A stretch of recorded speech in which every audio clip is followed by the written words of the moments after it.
So, do I not have my clipper? I don't need my clippers. I just need this. And I'm doing Diodario. I'm going to do the Hammett guitar. I did the Hetfield, and it sounds a lot brighter. And this, when it starts to get when I use it a lot, you notice the strings. They get out of tune a little bit easier, and then the sound. Not like you have to like me. I hear it all the time, so I can tell when it's a little bit different. But changing the strings after, and I want to record a bunch of stuff coming up, hopefully, depending on how time is. I have a full-time job. I have like a real job, a regular 9 to 5 job. I should say it like that because making social media stuff like that, I guess, could be a real job in a way, but it's definitely not a 9 to 5 job. It's a different animal. So,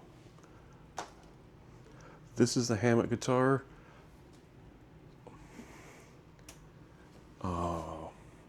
I really think this guitar complements the Hetfield, of course, because that's what they do. Ooh.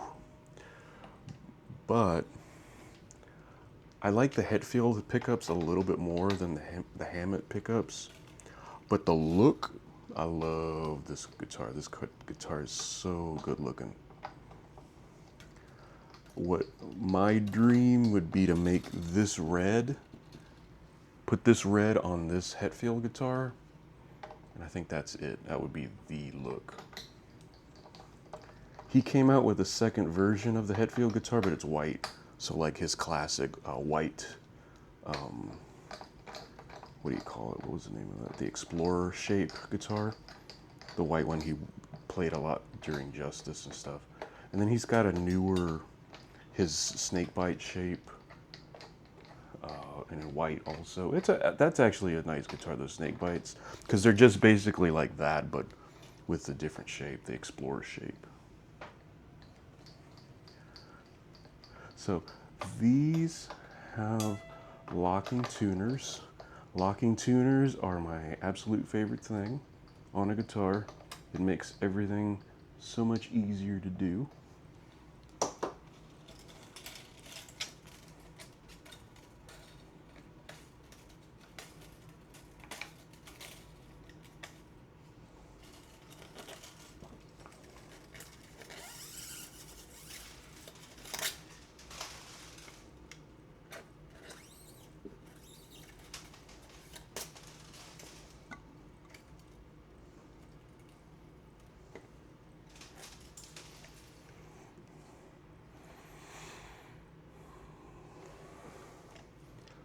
This doesn't seem like it gets that dirty, but it does. Hold on, let me get a towel. I wash the towels that I use to clean the guitars. It didn't really clean them as much as just get the grime off of them. But these towels look like, let me get a fresh one. Oh, it's this one. I'm off camera and still recording and still going to use this part because I'm talking. These DJI mics are great. This is the DJI Mic Mini, the first version. These things are terrific. I use them all the time. This stuff, somebody on TikTok suggested it, and I've been using it ever since. And then my autofocus doesn't like to work. Here we go. Does it focus on my eye? There we go. Once it captures my eye, it moves around better. So this rag is fine, but what I like, this stuff works out. It makes it cleaner, and it makes it shiny again. Because I'm running my grubby fingers all over the fretboard, just like anybody else would.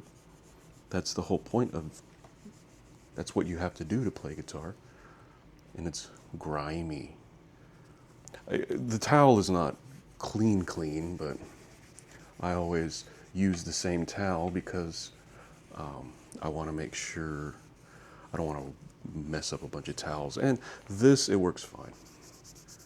But putting on this what is it called? Cleans, conditions, protects. 100% natural oil, petroleum and wax free. It's fretboard cleaner, cleaner conditioner. Because this is wood, and wood does react to its environment. It expands and contracts. It is still wood. It's not sealed like this. Actually, I wonder if it is. I guess it is sealed, but it does build up with grime. I'm running my fingers up and down the fretboard, hopefully. Maybe not like Kirk Hammett does, but I am running them up and down. So getting a nice fresh coat on there makes it shiny again, and it removes a lot of dirt. Don't think that actually affects tone. It doesn't make me like an amazing guitar player, I'm not, but it doesn't, it slows, it makes it look better, and it cleans it. And that's part of the whole process of taking the strings off, is cleaning and maintenance. I've never adjusted a truss rod. I'm always nervous about doing that. I have the tool to do it because it's just an Allen wrench, but these come with a truss rod cover. But the action on it isn't, because normally you would do it because the action's really high or low. I think the action on this came set up pretty nicely. I bought this from Sweetwater. And then with Sweetwater actually offers the services where you can, like upgrades where you can change out your nut or change out hardware, stuff like that. They'll do it for you for a fee. But I just kept it normal. I think it's a plastic nut. It might be wood. I think it's plastic though. I haven't had any trouble with it. It stays in tune pretty well. Once the strings start getting a little worn, it does drift a little bit out of tune, but not by much. It is noticeable when I'm playing another guitar and then I'm adding another, I'm double tracking something, and then the second track is just a little bit off. Sometimes it's okay. Sometimes you can play with it. You can use that as a differentiation, so it actually makes the sound wider. But then sometimes it's like, ugh, that's too odd. That's too off. That's too out of tune. You know. Anyway, been meaning to do this for like a week, and I've been putting it off. And then finally, it's Friday afternoon. It's quitting time. And I was just like, oh, okay. Let me do this real quick. It doesn't take that long. It only takes, like, cleaning and everything takes a little bit longer. But putting on strings, and especially with a locking tuner, does not take that long. I will make sure. There's always a security thing of, when you're unboxing something, make sure your address, the box doesn't have your address on it, which is obviously something, but I always make sure that when I'm showing something, I don't have an address on it or something like that. Anyway, I want to record. I have like I have one that I'm basically done with. I just got to record, so I have to put in all my layers, and that'll be the title of the new record, or of the record, not the new record, the record. I have enough songs for Grave Fear, I think, so that way at the beginning of the year, I plan on having Grave Fear on Bandcamp, and the new record will be on there, or the record will be on there. And maybe that's the thing to do the next few years, is every year just make enough songs over the course of a year to make a record. Between 10 and 12. I think once I do these 3 songs, once I finish them, I think that'll be 12. And then I wrote this thing, super duper simple thing, that I think I'll use for time lapses. Because I already have a couple songs for time lapses, but you can always have more. Because that was always my goal with making sounds with the guitar. I hate to say making music, because somebody's gonna go, you don't know making music, you suck. I'm saying, yeah, well, you're not wrong. But making stuff, making background music for YouTube, that was always the ultimate goal when I started doing this. When I started making YouTube videos 9 years ago, I think I started doing riffs like a year and a half into it because I got low on content, and I was like, you know what? I've always wanted to play more with my guitar, and the best way to practice is to record yourself. Mine is the best way to practice is play with other people, but I don't have anybody to play with. And plus, I wouldn't want to take somebody who actually knows what they're doing and bother them with my crap. The one guy who I did make the record with, he's the one that was like, hey, we should blah, blah, blah. And I just went along with him, and he was actually a really good musician. So he lifted my material up a lot. But I would hate to like drag a bunch of people into, it's like, come on, make a record with me.